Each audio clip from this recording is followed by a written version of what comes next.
Hello, and welcome to the podcast that tries to answer one simple question. What is this thing called film noir?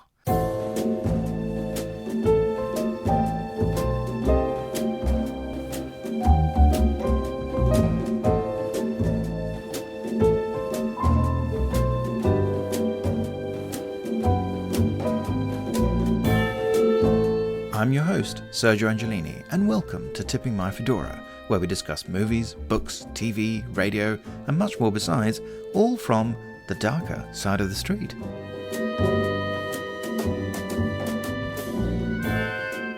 Today's podcast is devoted to both versions of Kiss Me Deadly, the best-selling 1952 novel by Mickey Spillane, featuring his hard-boiled private eye, Mike Hammer, and the 1955 film adaptation, directed by Robert Aldrich.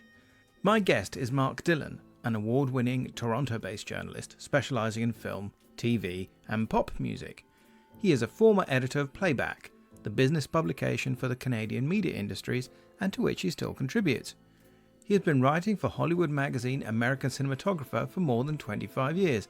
He is also the author of 50 Sides of the Beach Boys, chronicling America's band, and co-hosts the non-noir related podcast Surf's Up, a Beach Boys podcast safari. Mark, thanks so much for coming on the podcast. It's brilliant to have you. Sergio, thanks so much for having me. Before we get stuck into film noir, which is what we're mostly going to be talking about, I wanted to ask you quickly about your podcast, which is devoted to the Beach Boys. Could you tell us a little bit about Surf's Up, a Beach Boy podcast safari? Yeah, so I wrote a book about the Beach Boys in 2012. So that was celebrating their 50th anniversary. The book's called 50 Sides of the Beach Boys. And just very quickly, I mean, it celebrated their 50th anniversary by looking at every chapter is a song, and every song is discussed through the perspective of somebody different. So one of the Beach Boys, one of their collaborators, a rock star from the 60s, a rock star from today. So that's my contribution to the pop music world. And then after that, I got into this podcast with a gentleman named Phil Migliorati down in Florida. And so we have on a lot of guests, same kind of idea as my book, I guess, people that have worked with the Beach Boys or people who have written about the Beach Boys. And you can find it wherever you get your podcasts. There is an audio version of the book as well, yes, and a digital version. It looks fantastic, and I'm a big Beach Boys fan. I mean, as I say, Pet Sounds gets played a lot in my place. So, I realize that makes me a very conventional Beach Boys fan by your standards, but it's wonderful stuff. And the Brits were always a little quicker to appreciate the brilliance of the Beach Boys than the Americans were, and Pet Sounds is proof positive of that. Although, of course, I'm all the way from Italy, so I don't really count, but never mind. Mum's English, but I'm originally from Rome in Italy. So, how big are the Beach Boys over there? You know what? It's one of those things that they had a really big kind of pop industry in Italy. And oddly enough, I mean, yeah, it's not like they wouldn't have heard them, and it's not like they wouldn't have toured. Same goes for the Beatles, Rolling Stones. But in actual fact, it didn't penetrate nearly as much as it would in obvious Anglophone territories. Let's put it that way. Although the Italians have a gigantic inferiority complex when they assume if it's in English, it must be better, which is ridiculous. If you go to Italy and it's kind of every other cafe's got an English name, every other kind of social type thing tends to have something that makes it sound a bit American or a bit British, not French, not German, not Spanish. No, it's got to be English to give it somehow. You tend to go to things like the Jolly Cafe, which is just where you get Italian coffee. It's just utterly ridiculous. You go all the way to Rome and then you drink at the Jolly Cafe. That's crazy. What can I tell you? There's a lot of them. Oh, admittedly, well, also because it's actually to do with playing cards. The Joker is called the Jolly. There you go. It's stuff like that. Bizarre. Now, the other side I wanted to ask you about very quickly, which is, of course, you are connected through blood to one of the great filmmakers of the 20th century. Please tell me more. My mother is a Pressburger. My grandfather, who I'm named after, Mark Pressburger was his name, was first cousins with Emmerich Pressburger, who, of course, was the Oscar-winning screenwriter in the Powell and Pressburger partnership. I'm sure, as many of your listeners know, they, in the 1940s especially, made some of the greatest films of all time, The Red Shoes, A Matter of Life and Death, The Life and Death of Colonel Blimp, Black Narcissus, and even one movie that I would call noir, The Small Back Room. So, yeah, I've always been very proud of that family connection. And family connection or not, I love those films that they made. I'm such a huge fan. I did my master's thesis on Powell's films, but you have several strings to your bow. You also write for American Cinematographer. And in fact, I was just reading one of your pieces. I was reading your piece on the Netflix series Ripley. Yes. I haven't seen it yet. It sounds extremely noir.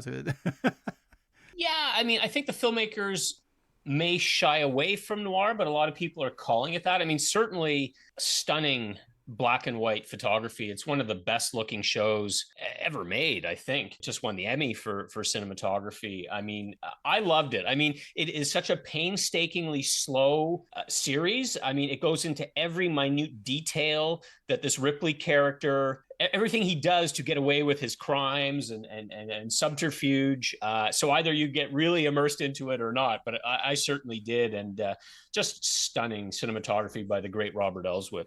Yeah, I mean, and it was one of those films that was shot digitally and strictly speaking, in color, and then rendered into black and white. Is that correct? It is. There's a lot of misunderstanding about that. Like a lot of people, a lot of viewers seem to bristle at the fact that it was in black and white. Like, why did they have to do it in black and white? Like, I know they save money. I'm like, what a ridiculous comment. Obviously, they didn't save any money because, as you said, they shot it in color and then just drained the color from it digitally. They had two versions at the ready because there was a conversation with Netflix. Netflix was not so sure about releasing it in black and white, so they had to protect themselves. So they had a color version, they had a black and white version, but Steve Zilian, who directed it, stuck to his guns and he insisted on the black and white version. And hey, it paid off because it's done very well, very highly acclaimed, and won an Emmy for the cinematography. So I don't think we're ever going to see the color version. Great.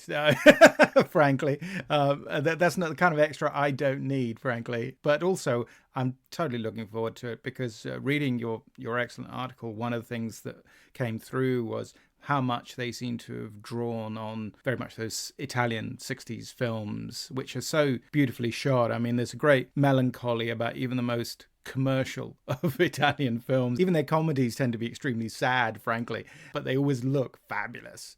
So, okay, we've reached noir territory. So I ask everyone the same two icebreaker questions. And the first one is, what's your definition of film noir? I've got a bit of a canned answer for you, but here we go.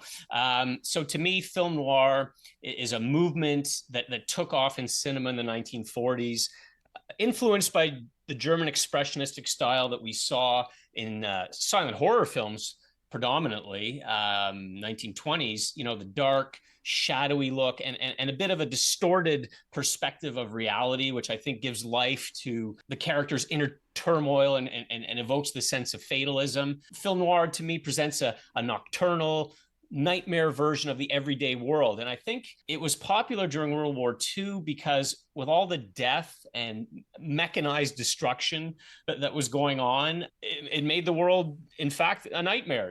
People were paranoid, their psyches were damaged. And I think that was transposed from the battlefields to the streets of New York or LA or what have you. So with that in mind, then, can you recall when was the first time you saw a film noir? I mean, what was it and when was it? I was trying to figure out how old I was. I was very young, and I will estimate I was 10. I was not a kid who went to summer camp. I stayed home during the summer.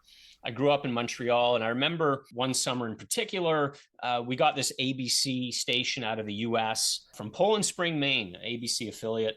And every morning they would have a classic movie. So I would start my day by watching one of these old movies. And I hadn't had much exposure to classic cinema before then, but I just went with it. And they really specialized, I would say, in film noir. And I don't know which one I got to first, but I do remember in that first batch, there was Double Indemnity, Conflict, starring Humphrey Bogart, and In a Lonely Place, starring Humphrey Bogart. And these movies had quite a big effect on me at the time and really turned me into a classic film lover for life. Yeah, I mean, I think Conflict's just about due to come out on Blu-ray. In fact, I think Warner Brothers is finally putting it out. But, oh yeah, three sensational films. Very depressing movies on the whole. Not a happy ending in any of those, which is perfect. They creeped me out. They really creeped me out, yeah. those movies. I mean, you certainly got a primer there. Fantastic movies, all three of them, though. Which neatly brings us to Kiss Me Deadly, the film that you suggested would be great to talk about. And it is a fantastic film. And also, I think it's one of those films that you can still watch it be thrilled by it. And then there's still lots to talk about. You know, there are some older films, let's put it that way, where there's a kind of distancing effect. You can't quite connect to the era as easily. It all seems a bit too remote. So it's more fun to talk about than it is to try and experience.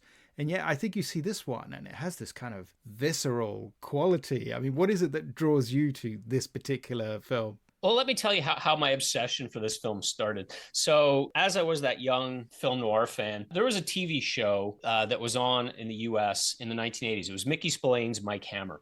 So, this was Stacey Keach. With Stacy Keach, a great actor. So, with some interruption, of course, he went to jail for drug possession in the middle of it. In the UK, yeah. So the show was on from 1983 to 1989, and I loved it. I mean, I had no previous connection to Mickey Spillane's writing or the Mike Hammer character, but this one was really good because it was nostalgic and it was funny. It was very tongue in cheek. It was very enjoyable. And Stacy Keach, very charismatic. So I love that. And then, I was always reading up about old movies, and then I read about Kiss Me Deadly. I hope it's not too much of a spoiler, but I read that this movie has a mushroom cloud in it. And I was like trying to wrap my head around what exactly this would be. And so I just sort of in my head tried to imagine what this movie could have been like. I could picture how it would be if I had been the filmmaker. But this was a different age when movies were not so readily available, and it wasn't at the local video store. I had to wait to see it. I remember I had an art teacher. He had seen it, and I was so jealous, and I was like, what is it like? What is it like? And he said, oh, it's really weird. And he liked it. And so I was like in art class, I was like imagining posters for the movie. So I was like obsessed with it. And then finally at Concordia University in Montreal, they had a film noir festival, I guess.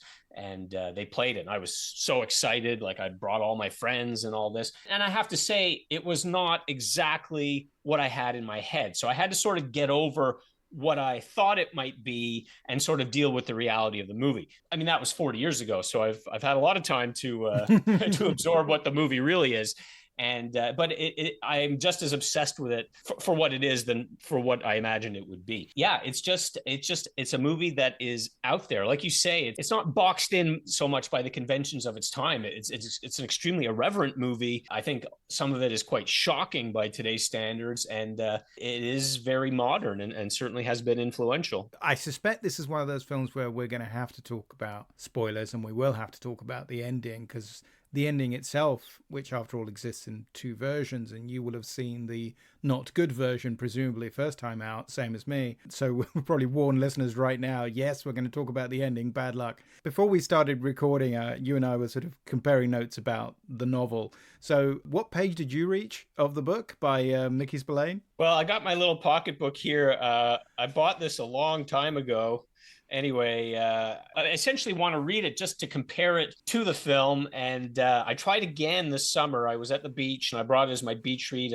And I got to page 38 and I couldn't get much further. I mean, every second page, he's describing how beautiful a woman is, or specifically how beautiful his secretary Velda is. And it becomes a little bit tedious. It's not quite like the movie, but as you mentioned in our chat beforehand, there are more similarities to the movie than some people might give it credit for. Yeah, I mean, the book is very, I suppose you could say, very typical of its time. I mean, obviously these were enormously successful. The James Bond books by Ian Fleming wouldn't have been the same if it hadn't been for the Mickey Spillane books, for the Mike Hammer series. I don't think there's any question about that. The kind of cruelty and sadism, the focus on sort of revenge narratives, clearly derived from that successful formula. So you can't underestimate that.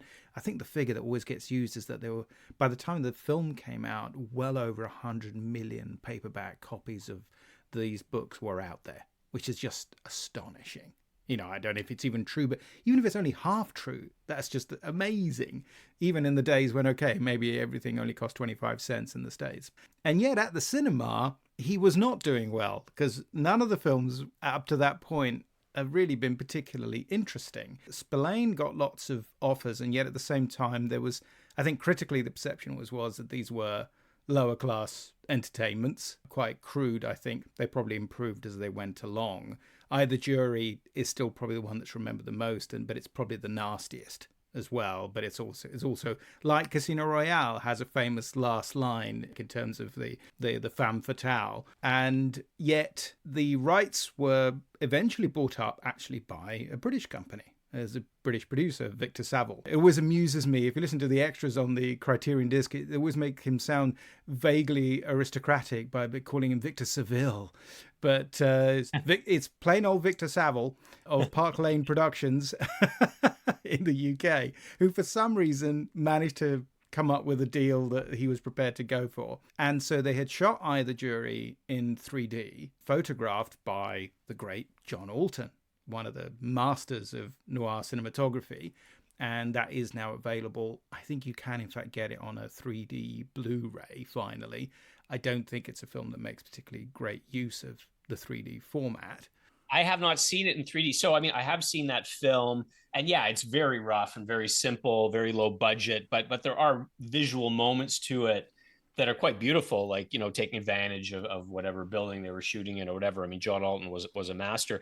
I haven't seen it in 3D, but I have heard some people say that it is the best movie to see in 3D. I mean, Really? I would love that opportunity. I have never seen it projected that way. But I mean, I know there's a lot of Biff Elliott playing Mike Hammer, like punching at the camera. So I know that's one 3D effect, but I wonder like how John Alton was playing with atmosphere and architecture. I would love to see it in 3D because that probably is the element that saves it from, you know, being totally mundane. Yeah, I mean, also because of course it belongs to that minor niche subcategory, Christmas noir. Which I find fascinating. Yes. But that's and then we got, I think, The Long Wait, which is an Anthony Quinn movie, which is the only one of those books that have been written up to that point that didn't feature Mike Hammer. But eventually we get to this film that Aldrich, I think, does have control over. So I think he is, in fact, the producer and the director, but it is made for Park Lane. So it's one of this series of adaptations. And right away from the opening shot, from the opening sequence, we know that this is going to be a bit unusual. Should say, credit where credit is due, I suppose, department. The opening sequence is lifted directly from the novel. It's how the novel begins, except it's in New York. Here we're in LA. But apart from that, so it's a different coast. But apart from that, it's woman wearing a trench coat and, it turns out, nothing else, running down a highway at night, and nobody will stop. Nobody will help her. So finally she stands in front of this fantastic sports car that's driving at speed, makes the car veer off the road because she won't move. And who's at the wheel? Mike Hammer, who is extremely upset about what's happened to his car and doesn't give a damn about her whatsoever. It is a sensational opening, and worth pointing out, of course, so the actor playing Mike Hammer is Ralph Meeker, a terrific actor. And even better, perhaps, the actress is Cloris Leachman in her movie debut, which is an amazing debut to have, I think. She certainly comes across very strongly. And then she gets in the car and he's a bit sort of not very happy about it, but he sort of gives her a ride in the end, at which point the credits go in reverse. I think you're supposed to almost think it's like the credits are on the road coming towards you, because it's a shot of the car going forwards and the credits are sort of rolling up instead of down. It's a totally bizarre decision. I mean, but it's certainly very memorable, very arresting. I think right away you know, okay, this is not going to be the usual movie. If you want to find quirky cinema in the 1950s, like, this is a movie full of quirk like that. And I mean, some critics over the years have accused it of being cheesy, just like too arty, he tries too much. But the way I look at it, I mean, if he hadn't tried all those things, we wouldn't be talking about it right now. I mean, why not? If you're making kind of a low to mid-budget kind of movie, why don't you like throw a lot of spaghetti on the wall and see what sticks, you know? And a lot of this movie does stick. So I think kudos to him for just invigorating what could have been very standard material with so much quirkiness, you know? And I don't know if you read, Francois Truffaut wrote an essay about this film when it came out, and he loved it. And he said, you know, this is the most innovative American movie that's come out since Orson Welles, the Lady from Shanghai, and we all know that this movie had a big influence on Truffaut and on Jean-Luc Godard, and you could see they pay homage to that opening scene in different movies, like Truffaut does in Shoot the Piano Player, Godard does in Alphaville. They loved it. I mean, this was one of their favorite movies. I mean, let me just say right away, as an Italian, if you throw spaghetti at the wall and it sticks, it's overcooked. You definitely shouldn't do it that way. Just wanted to get that out of the way. Okay. No, absolutely. I think it's extraordinary. It's an experimental film. They're trying out so many exciting things. One of the things you and I were talking just ahead of recording this was it has a very interesting use of sound throughout the film. And during these opening credits, you've got diegetic music because Hammer turns on the radio and you get Nat King Cole singing the theme song from the film, which will then get played. Well, you'll hear it in a nightclub later on as well. But what's the other big sound effect you can hear? Talk us through that, Mark. This doesn't get mentioned as much as I think it should. I find it extremely irreverent and surprising. So obviously the Cloris Leachman character, Christina, is out of breath because she's running. She's running for her life on this highway with barefoot and gets picked up by Hammer. And so she's breathing heavily. But I mean, there is no question that this is like this sound that she's making is simulating, a woman making love, a woman almost having an orgasm. I find it extremely shocking, and I think people just take it for granted. I'm like, what the heck is happening here? I mean, you've got Nat King Cole playing on the radio, and you've got Hammer and this woman. And I think in the book, I did get far enough to know that I think there is a little more fooling around between them that goes on in the car than happens in the movie. The only sort of physical contact that they have in the movie is when they run up against these police who've shut the road down, and she grabs his hand as if to say, please don't give me away because the police are looking for me. But yeah, it's a very sexual and I can't think of any other opening like that from a movie 1955 and earlier. Yeah, I mean, in the book, needless to say, it's all a lot less subtle. She gets his hand and shoves it under her trench coat, and he somehow is able to discover that she's not wearing anything else. So there you go. But yes, this is why over 55 million Spillane thrillers sold. But absolutely, that heavy breathing, because also it's not just a little bit of, I mean, she's sort of panting and ansemating. Of course, she's been running on the road. But yes, absolutely, it has a kind of sexual feeling to it, or anyway, a disruptive feeling to it. You're thinking, I can't listen to Nat King Cole because I've got this woman doing heavy breathing sounds over it, and she doesn't quit. It's the entire song. You hear this heavy kind of emotional sound that you cannot ignore.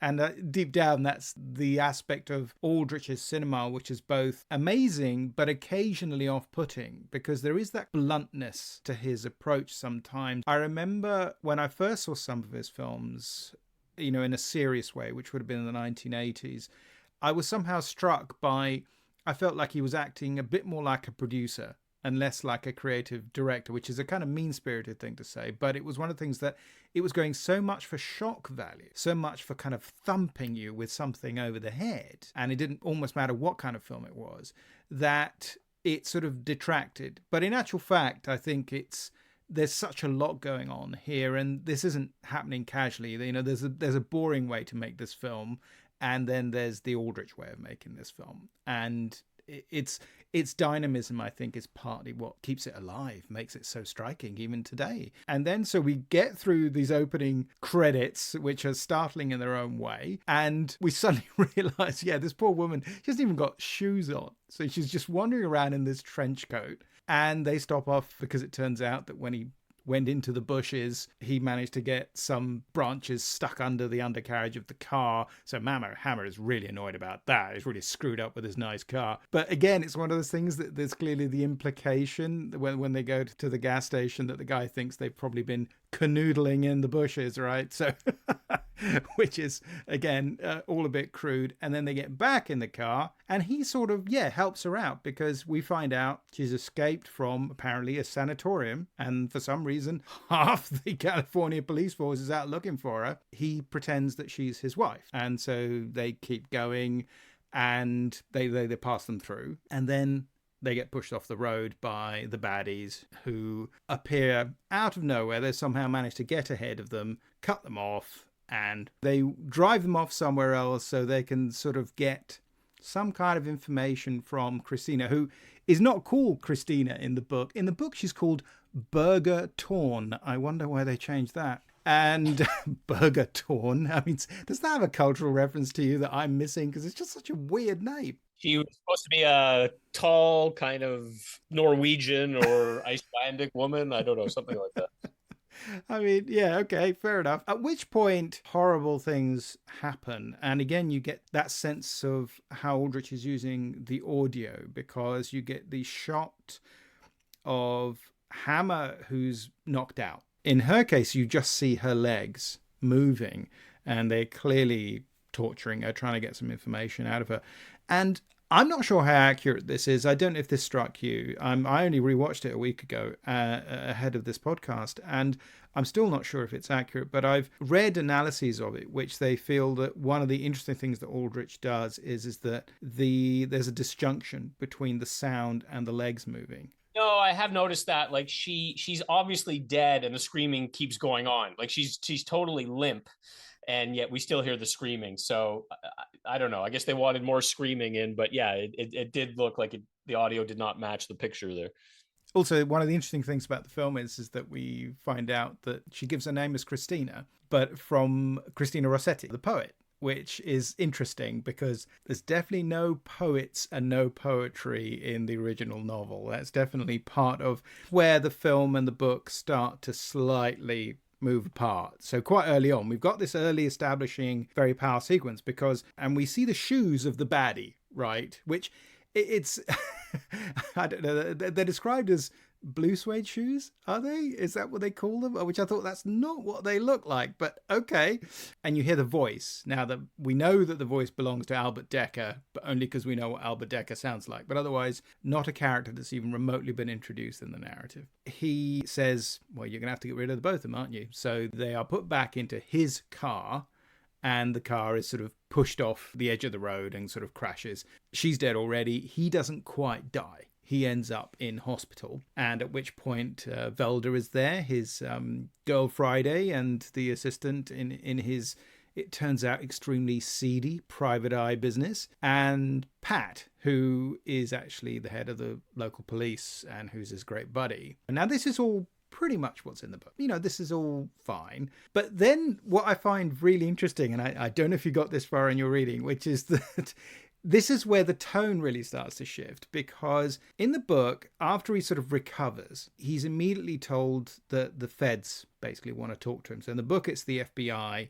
In the film, it's a government agency. Is it the Interstate Crime Commission, I think is what they're calling it, but which is obviously the FBI. So in the book, the FBI basically said, yeah, it's all right. We know you're a good guy and we believe you, not to worry, off you go. It's absolutely ridiculous, basically. But the idea is they're all in on it. They all think he's a great guy. He's a hero. He can do whatever he likes. I mean, there's a reason why Mike Hammer started off as a comic book hero called Mike Danger, right? So he is basically a superhero.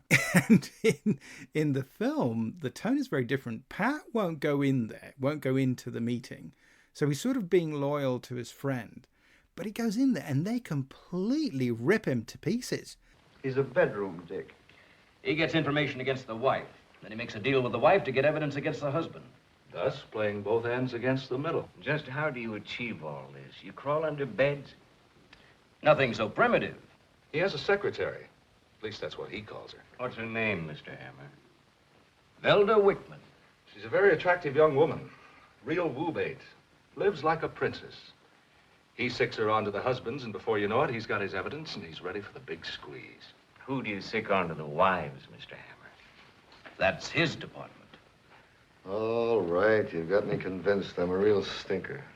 I mean, I love that scene. It's so horrible. And sort of Hammer won't even make eye contact, right? He sort of stares off into the fourth wall, actually. So it's a wall we don't see. It's kind of where the camera is. And they're just saying, well, they're telling us, of course, what a kind of despicable excuse for a private eye he really is, right? Because, I mean, tell us more. What does he do for a living? I mean, how do you interpret this, Mark? I mean, I had a pretty clear idea. Divorce cases. He basically tries to get dirt on husbands for the wives, and so he basically pimps out Velda to get some incriminating evidence on the husbands, And then the implication is he moves in on the wives after. So yeah, it is pretty sleazy. He says, yeah, so I'm a real stinker. And when he leaves, they say, open a window. And I think what's interesting about that scene, and something I didn't really latch onto until my most recent viewing of it, Aldrich had spoken about this, that him, and we have to bring in mention of the screenwriter, A.I. Bezarides, who's a big hero in the story, I think.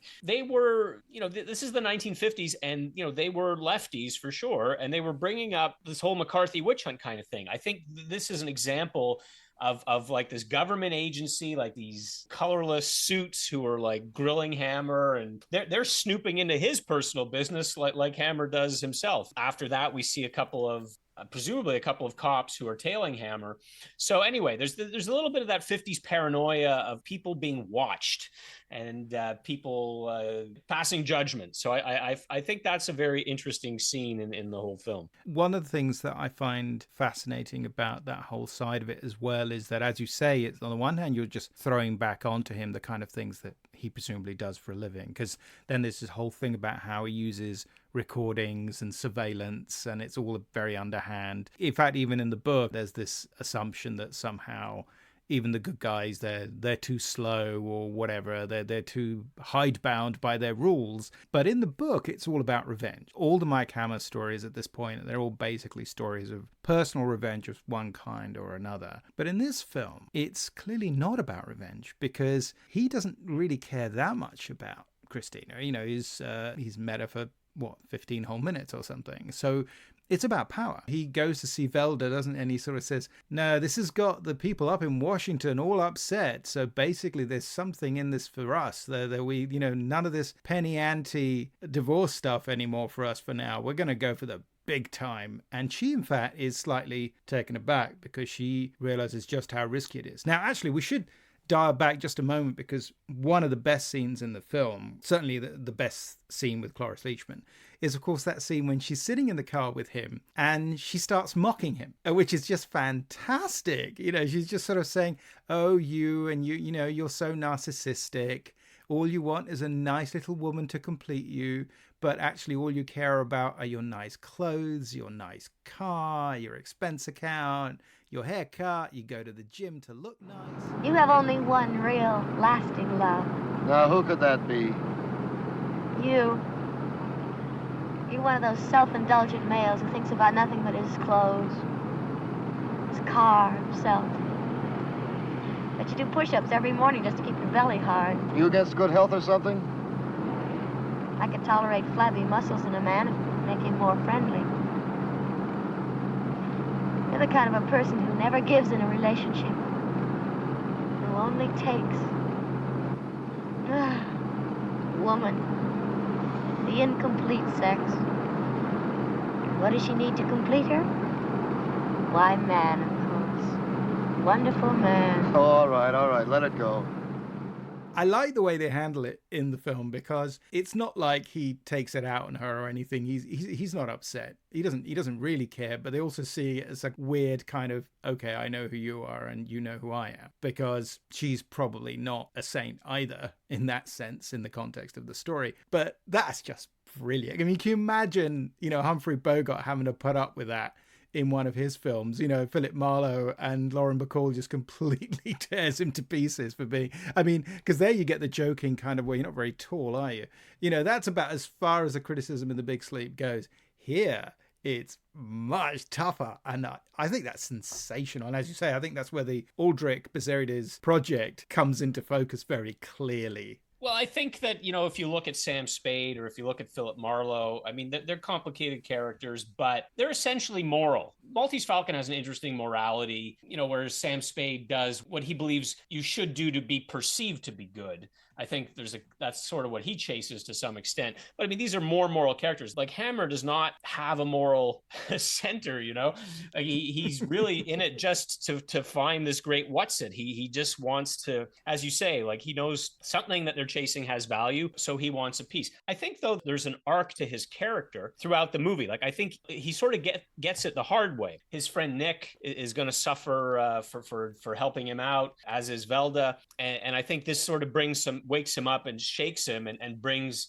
some humanity to him, because until then, like, he just doesn't care about anything except finding a piece of something big, basically. Yeah, I mean, he's just brash and cocky and just doesn't care. And the fact there is something very interesting, I think quite early on, after he gets out of hospital and after he's sort of been taken apart by the Interstate Crime Commission, he goes back to his apartment. And again, like Christina had said about him, of course, he's got a fabulous apartment. He's got the latest tech. He's got an answering phone, a reel-to-reel audio tape answering phone built into his wall, which is insane. Can you imagine trying to fix that?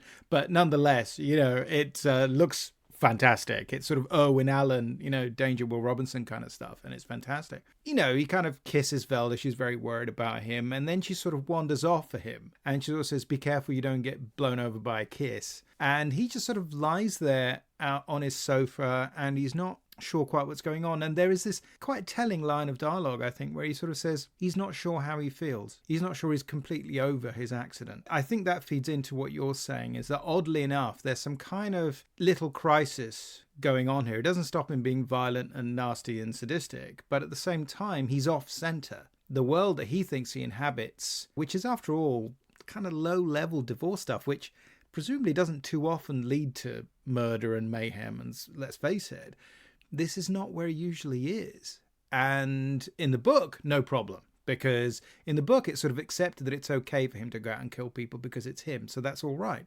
Here, it's not that at all, and in fact he's constantly being questioned and having that sort of thing thrown back at his face. So I find that, as you say, very interesting and intriguing, because it's a bit too easy to just sort of smack him and sort of say you're just his kind of one-dimensional tool, which he kind of is, but that's where the critique comes in. I think that's what's interesting about the film, because Mike Hammer isn't just Mike Hammer. Mike Hammer is also acquisitive Eisenhower-era consumerist male who is doing what you're supposed to be doing. You're supposed to be going out and making lots of money. You're supposed to be a fortune hunter, or in this case, literally a treasure hunter. You're supposed to be the hunter-gatherer. You're supposed to get a lovely new apartment, spend lots of money on consumables. It's the dream, right? That's what you're supposed to be doing. And yet everybody's telling him what a horrible human being he is. And he's behaving accordingly. So I find that very intriguing. For, as you say, it's 1955. It's amazing. I mean, in a way, it belongs almost more to like Douglas Sirk films of that era that are going to slightly have a go at, the seeming normality, the bourgeois reality that we're supposed to all buy into in kind of middle-class cinema. And instead, you've got this kind of force of nature. But also, there is this interesting imbalance, because Velda goes off and he's left slightly, he's a bit sort of iffy about it. He's feeling strange. And then he goes off and walks the streets and he's got a tail on him. At which point, things get extremely violent. And it's not the only time, right, where he kind of spends time with a woman. Things don't necessarily go quite according to plan. And then he goes and beats the crap out of somebody. There's a kind of interesting psychoanalytical dynamic going on here. It is a fascinating scene as well. I mean, it's very violent. I mean, there is that sadistic element to him. I think it's the first time you really see it, because this guy is, I think he's going to try and kill him, right? He's got a knife, but he gets it away from him by throwing popcorn in his face. Works for me, right? And then he just keeps smacking his head against this wall. And again, it's very excessive. I think, for instance, in the UK, where censorship, particularly for things like violence, was even tougher than it was in the US at the time, a lot of that got cut out.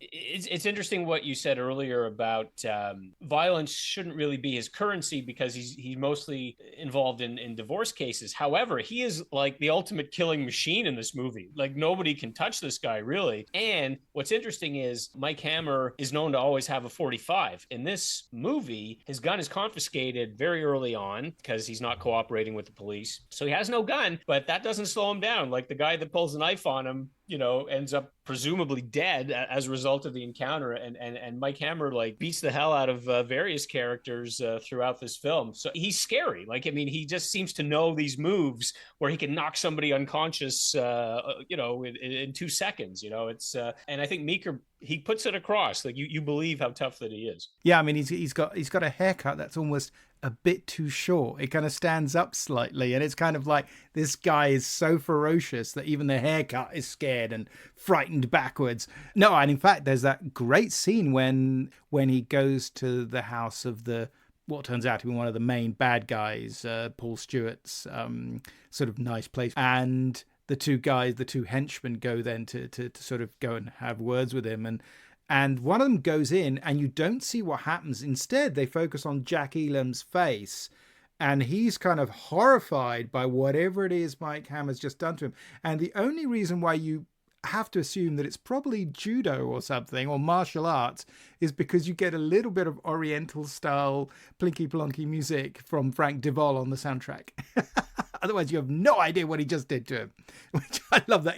Basically, he's mysteriously horrible, because you get these explosions of violence. They're not always from him, but it's a film that is deliberately unstable in how it wants to present its story, I think. Instability is a kind of a recurring motif in the film, where something really scary might just happen just round any corner, and it's going to make you really kind of take a breath and sort of say, ooh, yeah, that's not nice. It's sort of, I can't just enjoy it. It's not just a PI on the job anymore. No, this is, there's something far more brutal, far more primal going on here. I mean, again, it's one of those differences between the book and the film, because in the book, he kills a lot more people in the book, and it's all fine. He basically gets absolution from his friend and the police. He sort of said, yeah, it's all right. I knew it was you. You had it coming. It's okay.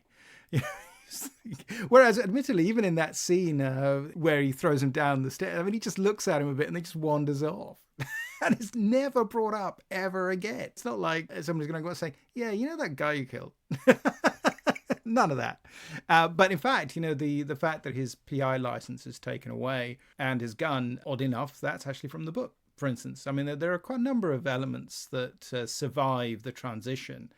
And yet there is this massive critique of where the book is coming from, the kind of endless commie bashing. Although, and you don't really get it in the film, in the book it's the mafia, and the mafia are the bad guys, and there are these long stretches of dialogue in which he talks about the mafia. And one of my favorite bits, and I've got a quote from it because I think it's hilarious, he says, "The mafia, the stinking slimy mafia, an oversized mob of ignorant lunk-headed jerks." I love that. Wrong language. I know. Harsh, right? I mean, that's... The violence is disturbing. Like in that case, I mean, there is a self-defense element to it, like you say. I mean, the guy pulls a knife on him, the guy's trying to kill him. There are other scenes where he's just throughout the course of his investigation, like he's picking up all these threads, he's interviewing all these people, and he uses violence against a lot of them. And some of them are like old men, like pretty defenseless. There's that scene where he visits the opera singer played by Fortuno Bonanova, who is in Citizen Kane, and he threatens him by breaking like his prized Caruso record. That's a shocking moment. Like that sort of really makes you unsympathetic to Hammer when he does that. And then there's, the scene with Percy Helton, who plays the morgue attendant. He goes to visit Christina's body because there's a clue. And Percy Helton keeps wanting money from Hammer. Hammer keeps paying. He's like, no, you're not getting any more. And the guy's like, well, you're not getting the key. And so then he slams the door, the drawer, I should say, on his hands. And Percy Helton, this little guy, mole-looking little guy, is like squealing in pain, and Hammer keeps pushing the drawer in, and he's smiling. Like he's definitely sadistic, like you say. And then there's a scene soon after. It's like he's lost all his patience with everybody. And there's a scene where he goes to the athletic club because he has this key that he got from Christina's body and figured out, where to find what you put this key into. And so he goes to this athletic club, and there's this old guy, very proper, at the front desk. And Hammer goes, do you recognize this key? And the guy, are you a member, sir? Like this very snotty guy. And he just grabs this guy by the shirt and slaps him around. Now, I want to argue this because nobody seems to ever say this. I find this movie to be very funny. I think it's a dark comedy in a lot of places. Like, I think that scene is hilarious because it's so outrageous that Mike Hammer is beating up like this elderly man. Like, it's so out of pocket, as the kids say today. And then when the guy says, okay, I'll show you in the locker room, and he walks off, the crumpled dollar bill or whatever that Hammer put on he takes it back, right? Yeah. He puts it in his pocket. I think that is grand comedy. I don't know if anybody agrees with me on that, but I find there are moments moments like that are so dark they're hilarious.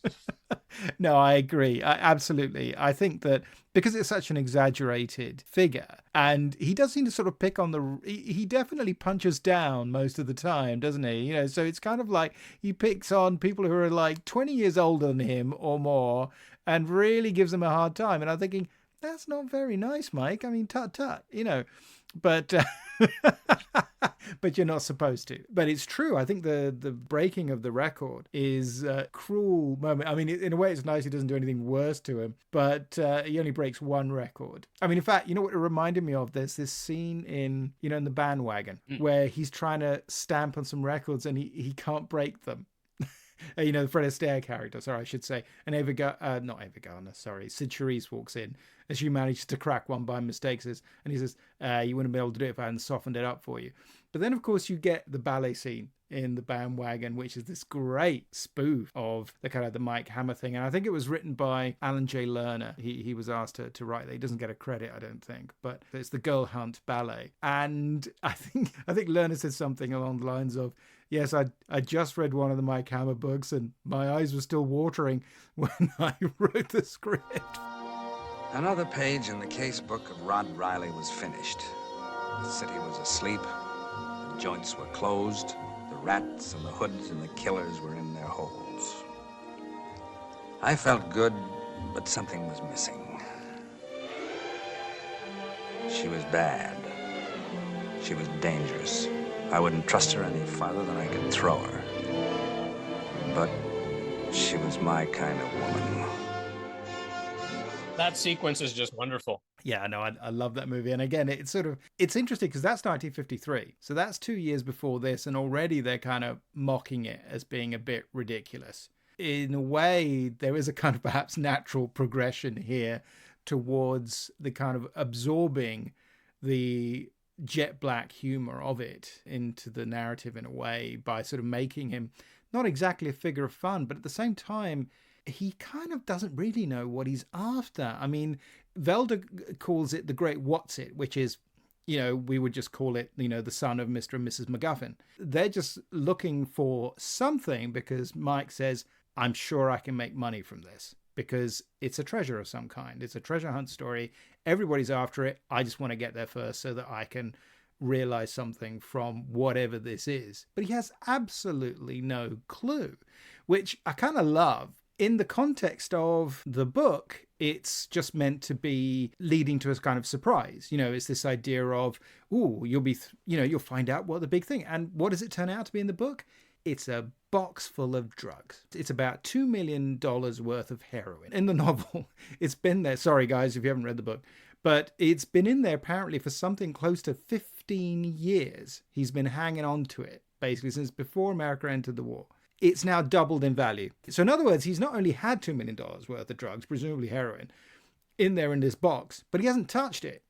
So he's just letting it sit there to accumulate in value. And for the whole 15 years, the mafia's been really pissed off about it and really wants to get it back. But they know who got it, but they can't knock him off because they really want those drugs.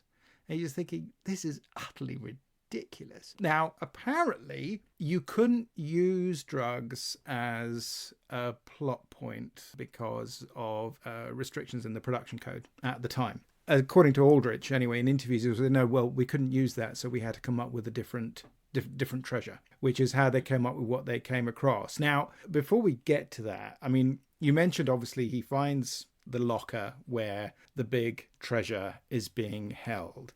It's presented, it's fairly late in the narrative. We've got new characters in. We've got the Lily character as well. She's the roommate of Christine. So he's now sort of trying to help her out as well. So there's her and Christine and Velda, these three women. In the film, we get to the point where he's zeroing in finally on, and it's not going to be a box full of drugs, which is supremely uncinematic, obviously. And instead, he opens it up and he puts his hand on the box and he says, It's hot. Hot, sir? Now, I don't know about you, but rewatching it, I suddenly thought, this is still one of the most thrilling bits of cinema I have ever seen. is just so completely unexpected. It's so perfect and so wild. And it's just fantastic because then, of course, he opens it.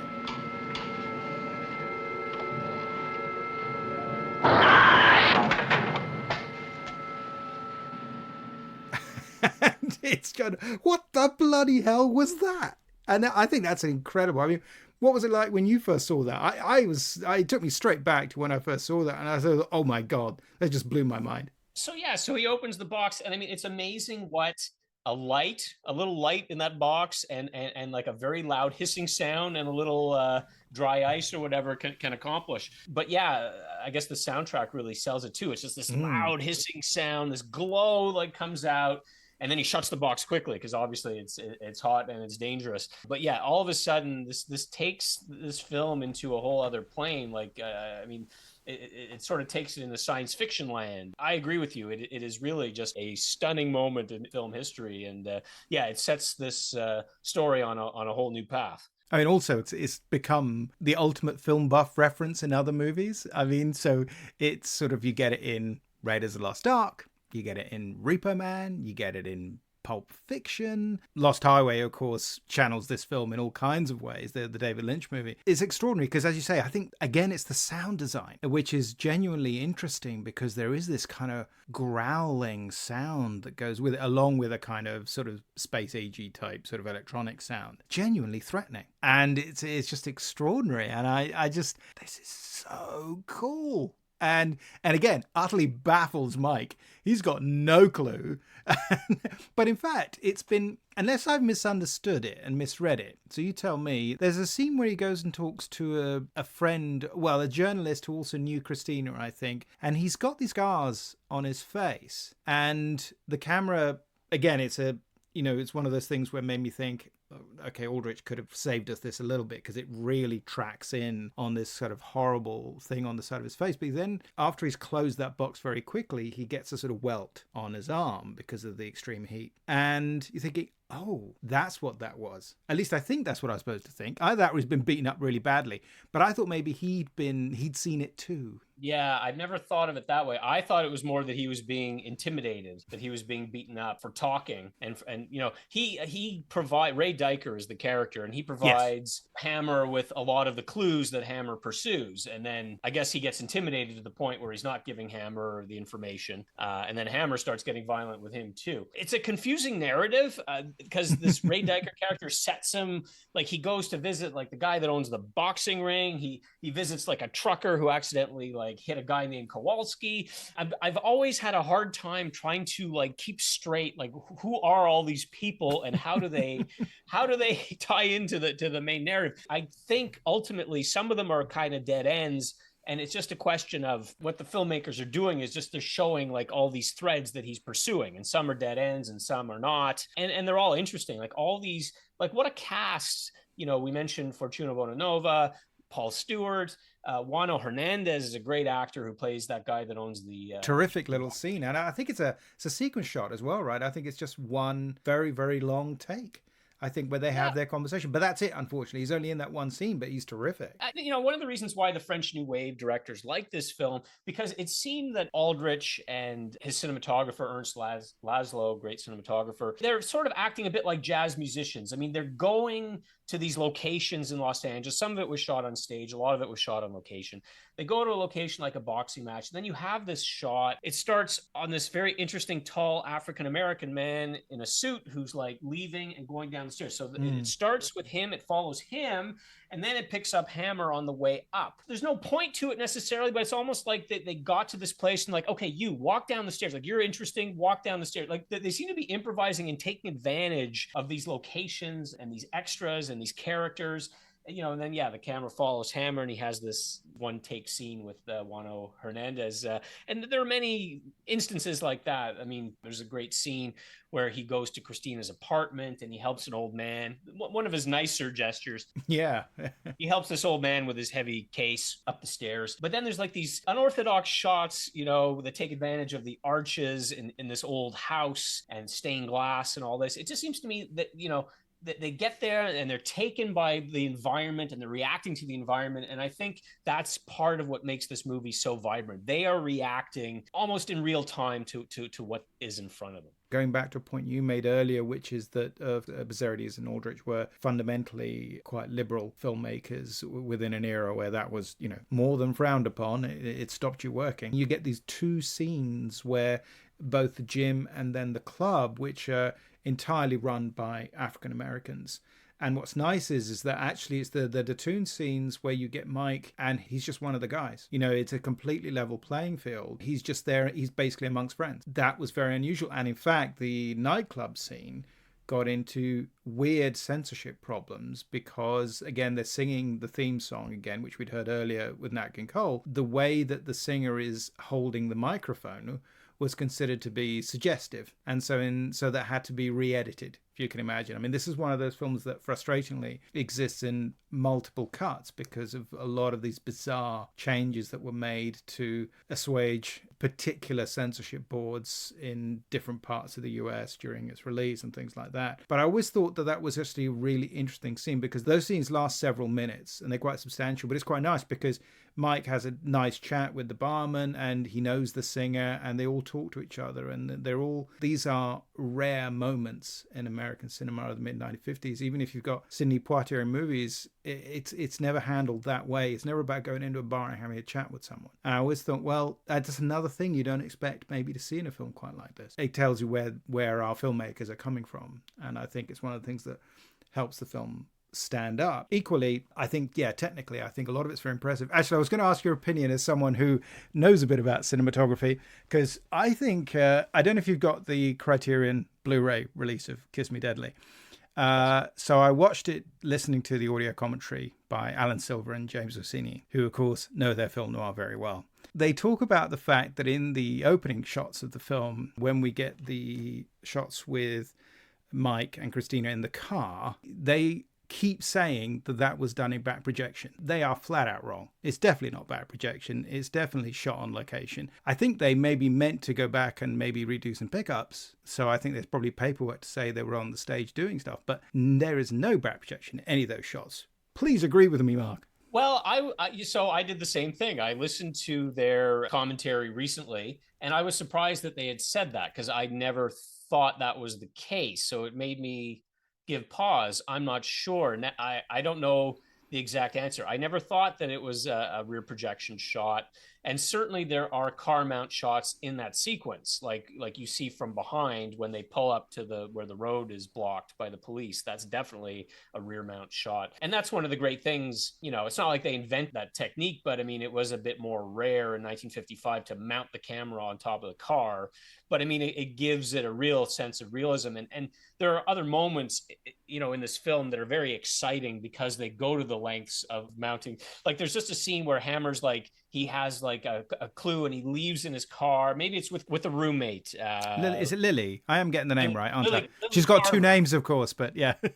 Yeah, played by Gabby Rogers, right? Yeah. The car, he reverses it and he takes off. There's moments like that. It's exciting. It really propels the action forward in an exciting way. So yeah, I was surprised when they said that was a rear projection shot, but I don't know conclusively. Yeah, I mean, the reason why, I'm flat out sure they're wrong, but one of the reasons why is because you can see the cars moving behind them. Headlights create flares in the lens. It's not going to happen with rear projection. It has to be a real light shooting into the camera. If they were going to do rear projection, I think the lighting would be better. It looked like they had a couple of lights. It looks like they had a couple of lights on the floor of the car, on the dashboard or something that were lighting their faces. Looked pretty real to me. Yeah, no, I was really curious to get your opinion because I thought, really? Nah, you're wrong. But I can't wait to get an email from them telling me I'm a complete jerk. But that's okay. They're allowed to say that. We're trying not to spoil absolutely everything about this film because the ending is utterly sensational, utterly unforgettable, unique in the genre. All these things are true. It has all these kind of interesting mythological and biblical references that it actually started quite early on because you get this scene after he survives the kind of car crash at the beginning of the film that his mechanic friend Nick sort of says, it's like you're like Lazarus, he came back from the dead, things like that. They start coming in quite early, and then you get references to Pandora's box and Medusa and Lot's wife and all these sorts of things. And then you get to the ending, which is, oddly enough, is in fact the same ending as the book, in the sense that you get the reveal of who the guy with the shoes was, which is meant to be a big surprise. And then, to give Spillane credit, it's one of those things where it's a character you've never actually been introduced to. They exist in the narrative, but you've never actually introduced them face to face. So all of a sudden it's them. I went, oh, okay, that's interesting. I didn't expect that, because I thought you didn't give it any prominence. So that was impressive. But the other thing is that then you get the big conflagration, which again is rationalized in a different way, because the box doesn't have the same stuff in it, but you achieve the same result. The same people shoot the same people, it's the same basic setup. But when you saw it, so you would have seen the cut version of the print, the one at the end where it makes it look like the whole world's going up in a big mushroom cloud, yes? Yeah, that was the version. I don't know when that replaced the original version, because people had mentioned a different version, a longer ending before. But in my time of seeing this movie, we're talking late 1980s to early 2000s. Like that was the version that was available. It was much talked about. I mean, people who don't want spoilers can turn off now, but I mean, I guess we have to say, there is a nuclear element of some kind in this box that will explode. I always thought it was a very metaphorical ending, because we get this mushroom cloud, we get the end coming towards us like on screen, and that was it. And you're like, wow, wow, that's a really shocking and unconventional ending, and very bleak. But then in 2002, I think the Directors Guild discovered a reel, I think from Aldrich's personal collection, that had 82 seconds of an extended ending, in which we actually see Hammer and Velda get out of this beach house where she's being held and go to the beach. So they get out of harm's way, we think. I mean, it's still a very up in the air kind of ending, but significantly different that the two of them get out and run into the ocean while this explosion happens. Because we thought like Hammer and everybody was lost in this explosion, but no. But we still don't know what the aftermath of these events is. Well put. Because I think that's absolutely it, is that although you get the sense that they get away from the house, so they're not in the conflagration, you still get the impression that things may not turn out to be that great. On the other hand, they're there in the waves, and somehow maybe that suggests some kind of cleansing. But yeah, it's this odd thing that eventually we got this other version, and you can see how that is obviously the right version. It's how it's supposed to end, and Aldrich confirmed it. He sort of said, that's the only ending I ever saw. There seems to have been a difference between the version released in the UK and the US, for instance. But again, it does seem odd, doesn't it? It's kind of like you've deliberately re-edited it to make it even more nihilistic, which you got to admit, you don't often read that. Usually it's the opposite, right? Who did that? The mystery here is, who did that? Who cut it like that? And also because they just took shots out. It looks very disjointed and very odd, because there's just stuff missing. It's very peculiar. So there's kind of decades of people writing about this extraordinary film, because for a lot of writers on film noir who look at it from a kind of historical perspective, and I don't entirely agree with this, but they kind of feel like it's the film that kind of brings down the curtain on the classic film noir period. It's kind of where Paul Schrader sits in Notes on Film Noir, his amazing article, or the Borneschot, their panorama of film noir cinema that was originally published in French. And you get this sense that it's sort of 41 to 55. I actually think film noir goes on for about another decade, actually. But I don't really want to exclude things like Touch of Evil from 1958 or Odds Against Tomorrow in 1959. They're too important to say, oh, they're not noir. Says no, they're totally crucial works, apart from anything else, because they very importantly introduce the kind of racial dimension to it. And you have to have that in both those films. So they handle it in completely different ways, but that's part of the story in both of those. And so they're very important. I'm not necessarily one of those people who would include Psycho as a noir. I always find that a little bit strange. It's kind of gothic horror thriller, but not really noir, but not for me anyway. Nonetheless, you can see why the attractiveness of trying to shutting it down, because it has that apocalyptic finale.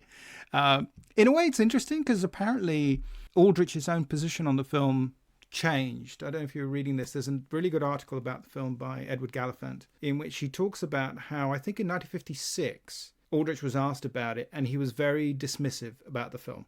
He basically said, I shouldn't have made it. It was a mistake. I have no pride in it. And he really literally shrugs it off as being, it was just another one of those Mike Hammer films being made by Victor Saville. And that was because you think, well, that's in the context of the film has just come out. It's failed commercially. It's failed critically. He's thinking about other things. He's putting it behind him. He's doing the traditional thing. He's going to start making Attack and all these other films. And the truth is, he's not going to have a big hit at the box office for about another 7 years. So he's going to be working hard. And then at the end of the 60s, he's asked again, or there's an interview where he talks about it, where he in fact reclaims it and sort of says, no, that's a film I'm extremely proud of, but we completely rewrote everything. Bezzerides and I just took the premise and threw everything away. Well, factually, that's not accurate, but at the same time, you can see, I mean, I think he's right. I think he deserves to take great pride in it. It's a special film. But at the same time, it's sort of interesting, isn't it, how those things shift? You know, by that point, he was very successful, done The Dirty Dozen. He was at the top of his career from a commercial standpoint. So it's interesting how he was able to sort of say, yeah, okay, I don't mind. It was a great film. Yeah, I think we need to do a deeper dive on the box office, because from the figures that I have seen, and this surprised me because this is more of a recent find, I think it did quite well at the box office. We tend to think of it, oh, this film was way ahead of its time. It was just seen as another Mike Hammer movie, and then it was discovered by the French or whatever. I don't know if that's true. I think the movie was actually pretty successful at the box. I think it doubled its budget, at least at the box office. And not to mention did pretty well in France, probably spurred on by the reviews in the Cahiers du Cinéma. So I don't know. I think that maybe that narrative needs to be rewritten. It's also worth mentioning, so this movie came under fire from the Legion of Decency, along with another film called The Big Combo by Joseph Lewis. So these came out at the same time, and that's another movie that pushes the envelope sexually in terms of violence. So they both, you know, and Aldrich felt he was a bit under fire for having made this movie. So he responded. He wrote a magazine article about, like, this is society that's violent. You know, don't come after me because we live in a violent society. I'm just reflecting it. I mean, certainly they do not embrace the Mike Hammer character, and that's the glory of it. They don't embrace it. They're critical of the Mike Hammer character.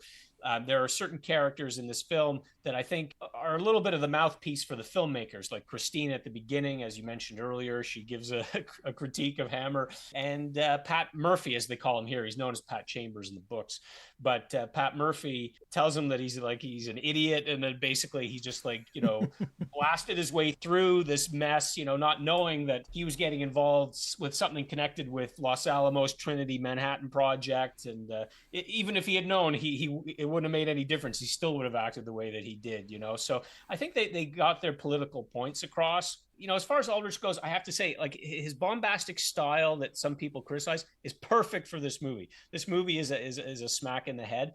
I don't love any of Robert Aldrich's movies nearly as much as this one. So I think he was perfectly matched to it. And I think Bezzerides did a fantastic job with the screenplay, because he had disdain for this book that he had to adapt. And I think he worked miracles with it. It was very historically interesting to read the book, and I'm glad I did. I don't imagine I will be rereading it anytime soon. But in this case, I think the film, it stands up superbly. And now at least we've got proper access to the correct version with all its greatness and all its flaws. And I mean, I don't think it's got a particularly good music score.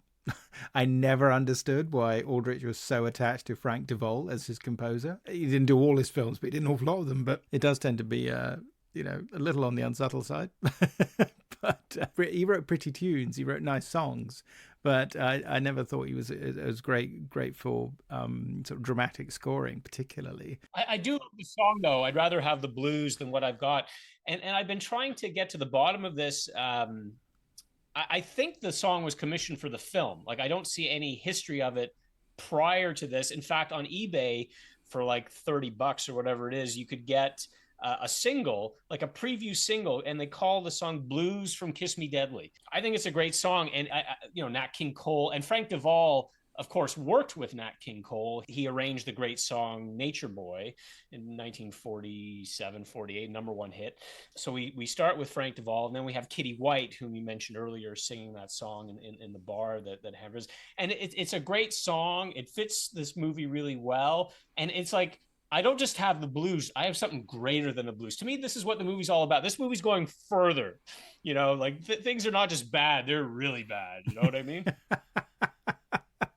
I think that is the perfect place to end our podcast on Kiss Me Deadly. Thanks so much for joining me on repraising and talking about this great movie. It's been really terrific. And yes, it's its 70th anniversary in 2025, and everybody should go out and see it at least once. But in actual fact, I think it's one of those films where you can watch it many, many times and get a lot out of it. You don't have to love your protagonist to love the movie. I think that's the truth of the film. But as you say, I think that there is an interesting kind of tonal shift in how you feel about Mike Hammer. You actually start feeling a bit sorry for him. He does have a pretty hard time of it by the end of the movie.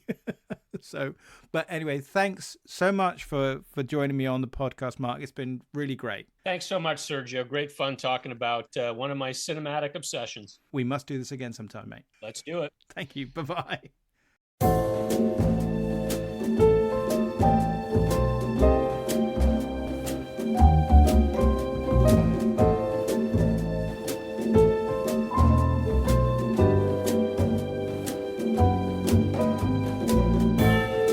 You have been listening to Tipping My Fedora, the show about all things noir.